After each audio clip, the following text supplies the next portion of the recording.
right, tell you how to chance, hope you're doing well. Now, Ultrabooks are all the same.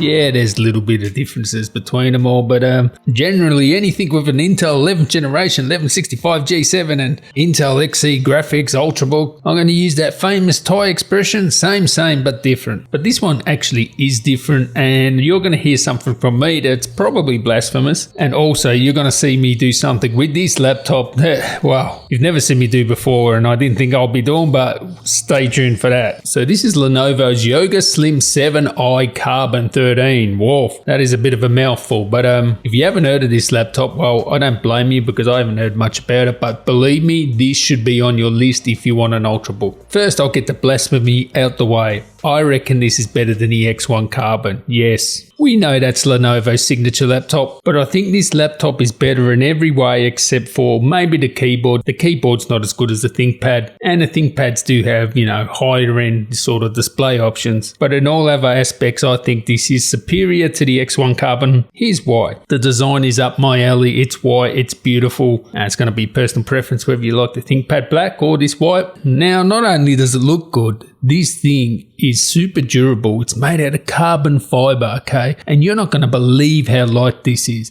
This is measured in grams. We're talking 966 grams. So that's why I like it better than the ThinkPad. I like the looks better, but also it's much lighter than the ThinkPad. Premium materials, magnesium, aluminium, carbon fiber, super durable. You're going to see that in a minute. Trust me on that. In terms of specs, you can get up to 16 gigabytes soldered in RAM, LPDDR4X, has Windows Hello, up to a terabyte SSD, PCI Express 3.0, Wi-Fi 6, and of course, which every premium sort of laptop comes with, Intel's 11th generation, either i5 or i7, 1135 G7 or 1165 G7. So that's what I'm saying. Ultrabooks, they're all the same. The display is awesome. Now it's 300 nits of brightness, and you might think, well, it's not that bright. But believe me, this is a terrific display. It is a low-powered display. This is why it's 300 nits. They could make it brighter, but then they wouldn't have the lower powered display. And it has a 50 watt hour battery, and that keeps the weight down, right? So it's 966 grams, under a kilo. But even with only a 50 watt hour battery, you get 10 hours use, like, mixed use or web surfing, just, light productivity and stuff like that. You're going to get over 10 hours battery life. That's why it's amazing. So light. Battery life, display's awesome. By the way, that display does measure pretty much 300 nits on the button there, and pretty much 100% sRGB too. So there are better options with the X1 Carbon in terms of displays, but you're not going to get this low-powered, lightweight, system with this beautiful white build, premium build. As I said before, magnesium, aluminium, carbon fiber. It's just amazing, and that is a 1600p display as well. So extra resolution, extra height.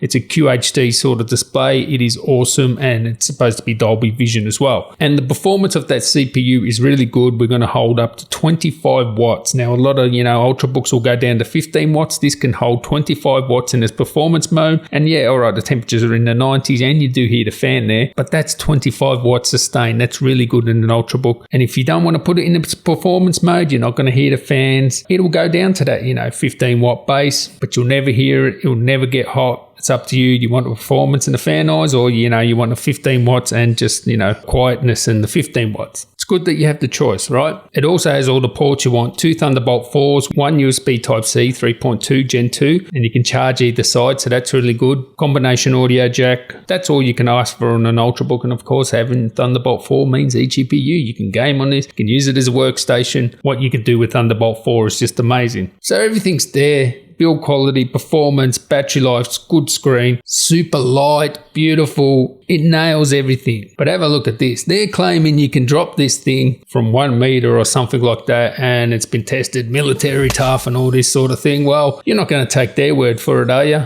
Well, have a look at this.